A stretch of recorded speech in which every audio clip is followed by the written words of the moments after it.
He joins us, always so gracious with this time. MMQB, Albert Breer joins us now on the Fan Hotline. Albert, welcome to the show.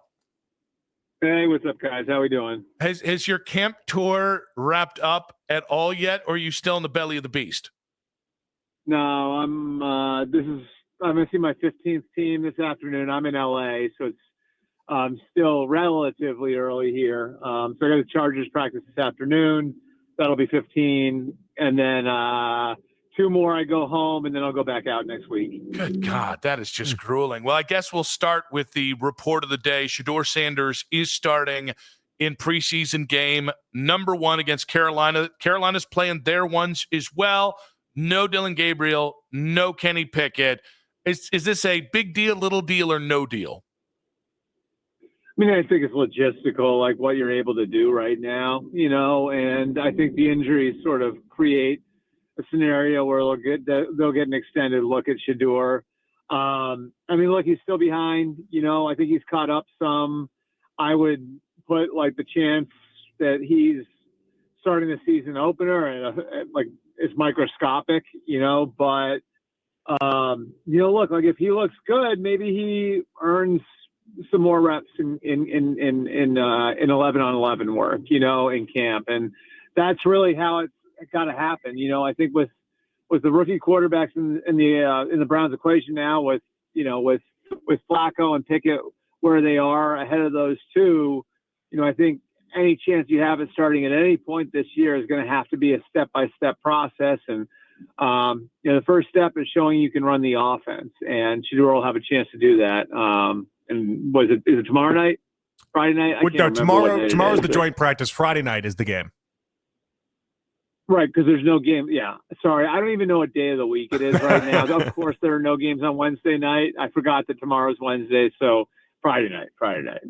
It's interesting. And on that kind of note, when you're just bringing Kenny Pickett into the mix here, we are wondering whether or not he had enough time to still win the battle. And yesterday with the Dede, I was like, well, he's going to be able to do the joint practices. He'll do the preseason games, and we can keep this thing moving. And then we find out that he's not going to be doing the preseason game, at least number 1. Is there enough time for Kenny Pickett to still find his way in this battle? Or because of the injuries to both Pickett and Dillon Gabriel, and now Shedeur being ushered in, should we look at this as it's Joe Flacco's job and that's really it now? I think it always was. I personally think Joe was out in front of everybody to begin with. There's a reason why they didn't need to see him much in the spring.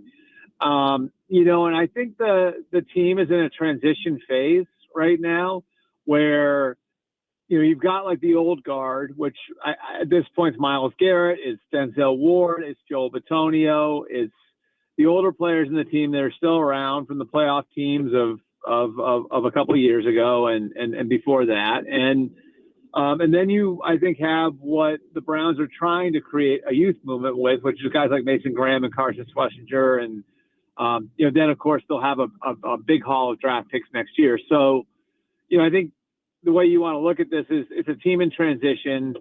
They're going to need some stability at quarterback. And you're going to have to, I think through a really rough early part of the schedule, keep the team locked in. And I don't think you keep the team locked in by fiddling around at quarterback and seeing what you have in rookies. I think you keep the team locked in by having a steadying force at quarterback, and that's exactly what Joe Flacco can be. So I've called it a wait-and-see year. You just used the term transitional year. So what's the key for Kevin Stefanski and Andrew Berry to stick the landing on this transition between the old core and what they hope is the new core going forward? It's like to have an ascending team by the end of the year. And I know no one's going to get excited about me saying that because it is what it is. It is what it is. Like you go into the season, you want to have excitement over your football team. And I can understand where it's tough for Cleveland people to have that right now. And I think that like hesitation to get excited would be warranted. I think what you're looking at now, though, is I think a group that's pretty self-aware. And if they had their head in the clouds about where they are, they would have just sat there and taken Travis Hunter, right? Like they really liked Hunter. And I think if you are in this spot where you feel like you're still close or you're still going to you're still going to be in a window to compete for a championship with the core that you've got in place, then you just sit there and you take Travis Hunter. What was presented to them by Jacksonville was an opportunity to start to replenish the roster and get younger. And in a lot of ways, guys, I think where they are right now is the effect of the Deshaun Watson trade. I mean, losing those picks, at first maybe you don't feel it as much. Now, I mean, those picks, right, would be guys who are going into year 2, year 3, and year 4, and you'd be talking about high-end picks that maybe you could turn into more than they were when you first have them. So I think that what you're looking at right now is you hope that the young guys in the roster, the Grahams, the Schlesingers, we'll see what happens with Quinshon Judkins. Those guys are ascending and look like they're a part of something by the end of the year. After what I think we all expect will be a pretty rough start to the year, given the schedule. And then you can look at it and say, okay, now we're loaded with a couple first-round picks going into the 2026 draft and really in a position to build. Do the injuries to Pickett and to Gabriel, does it kind of, in a weird way, the Browns have been ripped for this 4-man quarterback competition, but does it kind of make them look a little almost smart in a way where it's like, okay, this was the point. The point was if a couple of these guys had injuries or any of these guys had an injury, we can have a day like we're having tomorrow with the joint practice and then on Friday where Shedeur steps in, and then that's where we get to test and see out what he can do, and then we just kind of keep this thing moving until Joe can ultimately start. Yeah, I think that's really it. If you don't have one answer at the question at the position, you want to have multiple answers. And I think my guess would be Deshaun gets cleared in October or November at some point, right? So then what happens? Then we see where he's at. And I'm not saying he's the answer, but I said this a couple of weeks ago on your show, and I got killed for it. I still think he's the most talented quarterback on the roster, right? Was that seen as an outlandish statement? I think he still is. Yeah, it did. Yeah, I can see why people here would think that's outlandish. I think he's still the guy who, if you look at, but who would you say on the roster is more talented than Deshaun? Well, Joe Flacco is definitely more talented. Okay. Well, we can argue about that because Joe's a little older, but I'll respect your take on that. But Deshaun, I don't think it's impossible to see a world where you get to October and November, and Deshaun looks okay in practice, and maybe you look at him later in the year. So you've just given yourself multiple answers at the position, and I don't think there's the expectation that every one of them is going to be a great answer, but. If you don't have, one defined starting quarterback, it's not the worst thing in the world to throw a bunch of darts to the board. Albert Breer on the fan hotline here, and this segment is brought to you by Slater and Zers. Experience you need, results you want. So just to circle back to the rookie quarterbacks, I know we've got other things we want to get to as well with you here, but given that Dillon was really given a lot of opportunities once Kenny Pickett went down, given that Dillon was drafted first, for Shedeur to see the field this regular season, does Dillon have to fail, meaning get that first crack and not succeed before Shedeur gets a chance in the regular season? Shedeur was so far behind Dillon to begin with. That's sort of the game of catch up. It's just, there was a gulf there, and to be fair to Shedeur, you're talking about a guy who was a 6-year college guy who started games at 3 different schools. So from a football IQ standpoint, he was ahead, and that's natural based on his experience. But it's also a sign of the fact that all the stuff you heard before the draft that Shedeur was behind was real.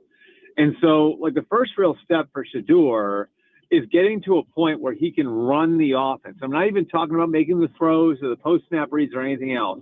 I'm talking about getting to a point where he can run the offense, the first-team offense, and not be a hindrance to those around him because he isn't caught up yet, And that's a little thing, and it sounds like a shot, but it's not. That's for any quarterback, that's what it is can you get in there and run the offense at a level where you're allowing the other 10 guys in the huddle to get good work in. And to this point, that's sort of, in my view at least, that's sort of what's prevented Shedeur from getting in there. And it's why, for better or worse, Dylan Gabriel can get in there, is because even if he's not making the throws, like, they can at least look at Dylan and say, like, the operation is going to be right, and we should be able to get good reps in there with him in there. Now, whether it's played out that way or not, at least when you look at it on paper, you're there. So Shedeur's got to get there, and then, once he gets there, does the thing accelerate a little bit? It's certainly possible, but I would say it's going to have to happen soon, because once you get past training camp and once you get into regular season prep, and then of course, then you get into specific game prep, the opportunities for backups to make an impression on coaches really decrease, because you're really just at that point more worried about getting the starters ready for games. Is there anything you heard about the defense when you were here with the Browns? Because the more and more we watch them, and whether it's Schlesinger just being involved in every play, or whether it's Mason Graham, who might be the least talked about 5th overall pick of all time, Albert, but they do look pretty impressive.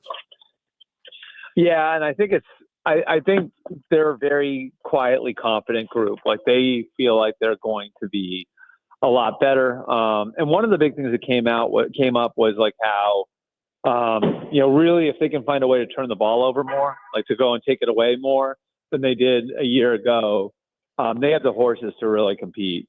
So I think for that group, having guys like Grant Delpit, like the young veteran players that are ready to take a step is good. The rookies, I think, the signs are really good early. I mean, Carson Schlesinger, I think he's going to wind up wearing the green dot for them, which is, as a rookie, is pretty impressive. And like you said, like a guy who's all over the place. Like I remember talking to scouts before the draft who said it was difficult to evaluate other players on the UCLA defense because Carson swallowed up every play, Mm-hmm. So I think there's real potential for the defense to have, I don't know if you call it bounce back, because it's not like they were horrible last year, but take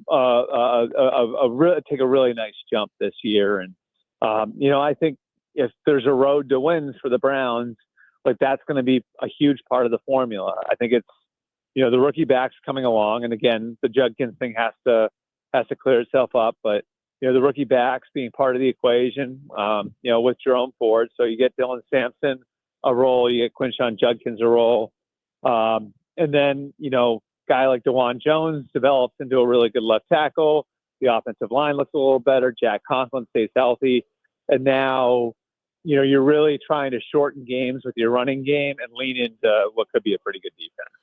Albert, I know you were in Columbus previous to you coming up and seeing us here in Cleveland. Yeah. I will ask you, with Ryan Day saying there is not a leader between Julian Sand and Lincoln Keenholz, are you a little concerned about that, or you think the quarterback battle in Columbus is right on track?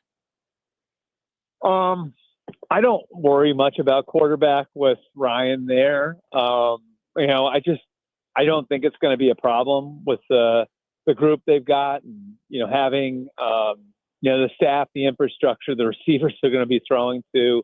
I think the offensive line this year might be better than last year's offensive line. Now, could that position, having a new player at that position, cost them the first game of the year? Well, yeah, because they're playing, the other team that's in the top 2, right? So it could cost them early, but I think by the time you get to midseason, they'll have, good, strong play out of the position. And I would not rule out Lincoln Keenholz. I mean, I just tell you, they speak pretty highly of that kid around there. There's some Joe Burrow qualities. Remember, those guys were around Burrow. There's some Joe Burrow qualities to his game. I'm not saying he's Burrow. Please don't put that in the headline. But, just athletically, his demeanor, his toughness, and some of the physical traits, there's a parallel there. And the background, too, kind of a less heralded recruit.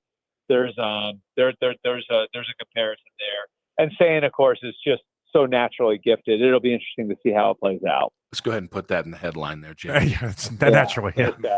Albert, you sat down with Sean Payton recently. I'm very interested to see what happens with Bo Nix. If year 2 goes the way that it went for Mac Jones, where Mac Jones was a Pro Bowler year 1, and then it just kind of fell apart, or because it's Sean Payton and not Belichick, maybe he just continues to be awesome like he was last year.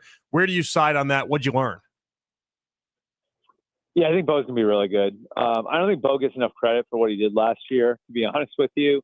I mean, how many guys, let me ask you guys this, how many guys on that offense are real difference makers? I can't think of one off the top of my head. Yeah. I mean, Cortland Sutton's pretty good, right? Like, I mean, Marvin Mims is pretty good. Like, they've got some pretty good players. The offensive line is good. I don't think it's great, but it's good. I mean, and this guy went out and made the playoffs. Now, the defense was awesome, right? So obviously that's a huge part of it. But I'm not sure we give him credit, Nix enough credit for what he pulled off last year. I think there were a lot of preconceived notions that, all right, well, here's a kid. He's a product of a system at Oregon, and now he's going to a place that's a perfect fit. System, and he played really well. So, I think he's going to continue to play really well. They're really optimistic about where he is. I think R.J. Harvey's going to make a difference for them in the backfield. And then the defense was number 1 in the league last year, and they're adding 2 guys the Niners didn't want to lose, and Dre Greenlaw and Talanoa Hufanga for the middle of that unit.